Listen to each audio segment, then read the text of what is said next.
Hello everyone, welcome back to the channel. ఇవాళ మనం ధనుష్ కొత్త మూవీ కారా గురించి మాట్లాడుకుందాం. అండ్ ఇది ఒక 1991 బ్యాక్డ్రాప్లో వచ్చిన హీస్ట్ థ్రిల్లర్. నాకు ఎలా అనిపించిందో మీతో చెప్తాను. ఇది మనం చూసే రెగ్యులర్ హెయిస్ట్ మూవీస్లా కాదు. 1991 based Gulf war fuel crisis బ్యాక్డ్రాప్లో ఈ స్టోరీ నడుస్తుంది. అండ్ కథ గురించి చెప్పాలంటే ధనుష్ ఇందులో పాస్ట్ని వదిలేసిన దొంగ క్యారెక్టర్లో కనిపిస్తారు. 1991 ఫ్యూయల్ క్రైసిస్ బ్యాక్డ్రాప్లో ఒక తండ్రి గౌరవం కోసం బ్యాంక్ సిస్టమ్ మీద ధనుష్ చేసే యుద్ధమే ఈ కారా. ఒక సిన్సియర్ కాప్ ఇంకా ఒక కన్నింగ్ బ్యాంక్ మేనేజర్ మధ్యలో కారా ఎలా బయటపడ్డాడు అనేదే ఈ సినిమా. ఈ మూవీ 1991 గల్ఫ్ వార్ క్రైసిస్లో నడుస్తున్నప్పటికీ ఇదేదో ర్యాండమ్ చాయిస్ కాదు. స్టోరీ చాలా బాగా కలిసిపోయింది అండ్ డైరెక్టర్ దీన్ని చాలా బాగా హ్యాండిల్ చేశారు. ఆ ఫ్యూయల్ షార్టేజ్ వల్ల ఒక గ్రిమ్మీ అట్మాస్ఫియర్ క్రియేట్ అయింది. ఇది మన రెగ్యులర్ థ్రిల్లర్స్ కన్నా చాలా డిఫరెంట్గా ఉంటుంది. ఆ డస్టీ విలేజ్ సెట్టింగ్ ఇంకా అథెంటిక్ 90 వైబ్ చాలా న్యాచురల్గా వచ్చాయి అవైతే. ఈ సినిమాకి ధనుష్ ప్రాణం పోసారనే చెప్పాలి. ఏమీ ఓవర్ యాక్టింగ్ చేయలేదు.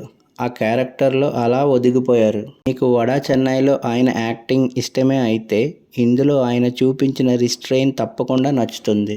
రిడెంప్షన్ కోసం ట్రై చేసి ఒక ఫ్లాడ్ క్యారెక్టర్లో ధనుష్ని చూస్తాం మనం ఈ మూవీలో. కానీ చూస్తున్నంతసేపు మనకి అసురన్ మూవీ గుర్తొస్తుంది. ఈ మూవీలో ఒక క్వైట్ ఇంటెన్సిటీతో ఉంటుంది.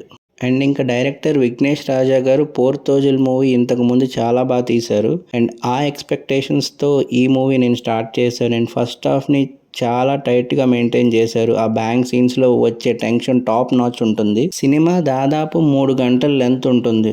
అది మనకి క్లియర్గా తెలుస్తుంది. ఒక బ్రిలియంట్ ఇంటర్వెల్ బ్లాక్ తర్వాత సెకండ్ హాఫ్లో ఫ్యామిలీ సెంటిమెంట్ ఎక్కువైపోయింది. కథ కొంచెం డైవర్ట్ అయినట్టు అనిపించింది. బాగా ప్రెడిక్టబుల్గా మారుతుంది. ఒక 20 మినిట్స్ ట్రిమ్ చేసి ఉంటే ఇది ఒక కల్ట్ క్లాసిక్ అయ్యేది. మమిత క్యారెక్టర్లో చాలా బాగా చేశారు. కానీ తనకి ఎక్కువ స్కోప్ లేదు ఆ క్యారెక్టర్లో. ఇంకా జీవి ప్రకాష్ బీజిఎం గురించి చెప్పాలి. ఒక నెక్స్ట్ లెవెల్ ఇచ్చారు. అసలు ఆ ఇంటెన్స్ కానీ ఎక్సలెంట్గా మెయింటైన్ చేశారు through out the movie. And ఈ బీజిఎం వల్ల ఇంకా సినిమాకి మనం బాగా హుక్ అయినట్టు అనిపిస్తాం. ఓవరాల్గా కారా మూవీ ఒక సాలిడ్ ఎక్స్పీరియన్స్. జీవి ప్రకాష్ బ్యాక్గ్రౌండ్ స్కోర్ ఇంకా ఈశ్వర్ గారి సినిమాటోగ్రఫీ కోసం తప్పకుండా థియేటర్కి వెళ్ళి చూడాలి ఈ సినిమాని. టెక్నికల్గా ఈ సినిమా చాలా రిచ్గా ఉంది. ఫైనల్గా మూవీ అయితే బాగుంది. కంపల్సరీగా చూడాల్సిన మూవీ.